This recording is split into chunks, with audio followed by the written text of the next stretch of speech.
Alright, here we are in the garage working on steam bending the port side rub rail.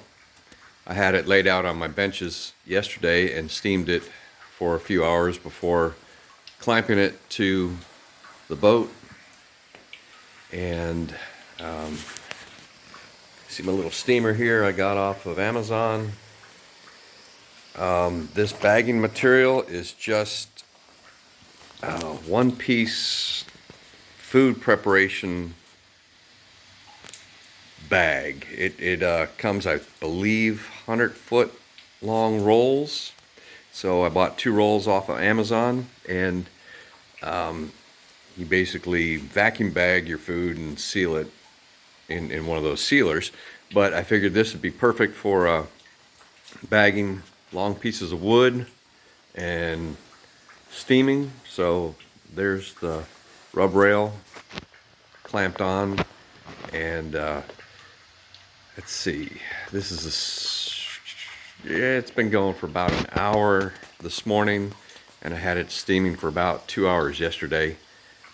I want to get a good couple hours of steaming before I unbag it and let it dry.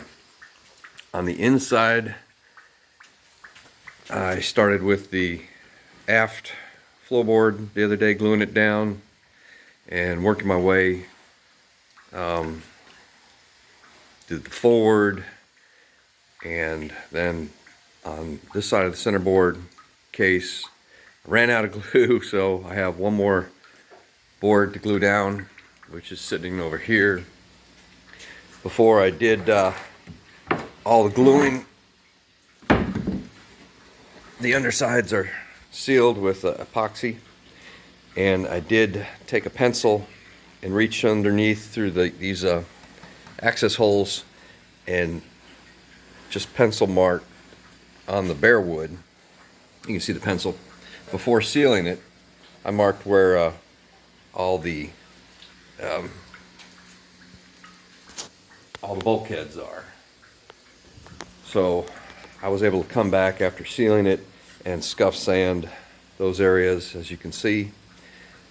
And I'll get my Gel Magic glue out when I get some more in the mail. I think it's coming in the mail today, actually. And then I'll be able to get this last board glued down and then clean it all up. I do have to come around the edges here and fill in the edges to seal it completely. It'll be like one giant airtight floor when it's all done. And of course, access holes on either side of the centerboard case.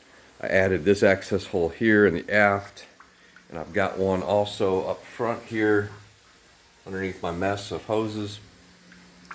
So floorboards will be down and secure this week. I'll move on to putting down the bench seats and the little compartments that go underneath the seats. Get those in place. Yeah. Oh, and a couple days ago, or about a week ago, when the weather was nice, I had my mast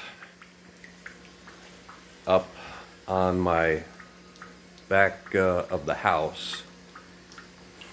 I went ahead and there is a plug about a couple feet up near the bottom of the mast, and when the mast is in this hole here, that plug, basically a strengthening plug, comes through right in this area to strengthen that part of the mast. But because of that plug, there is a hole through the center of that plug, but because of the plug, I couldn't just take, this is my welding rod, and I taped about 7-8 pieces together, so about 21 foot of welding rod, and I fed it down from the front, or the top of the mast, through, but when it got to that plug, my welding rods got stuck. So the easiest thing that I could think of was to stand the mast up but then I had to be at the top of the mast at this end to kind of guide those welding rods down so it would get through. I think it's like about a 1/2 inch hole in the plug. So I got up on the roof and I basically just took those welding rods and just dunk, dunk, dunk until it found the hole and dropped on through. And then I was able to feed my wire for the masthead light. Taped it to the welding rods and just pulled the wire through.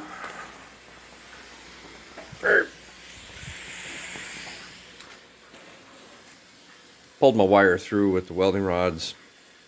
And here's my masthead light. Got it off of Amazon. I think it was like 15 bucks. Really bright LED light. If you couldn't tell, I'm really expecting to do a whole lot of overnight camping out on the lake.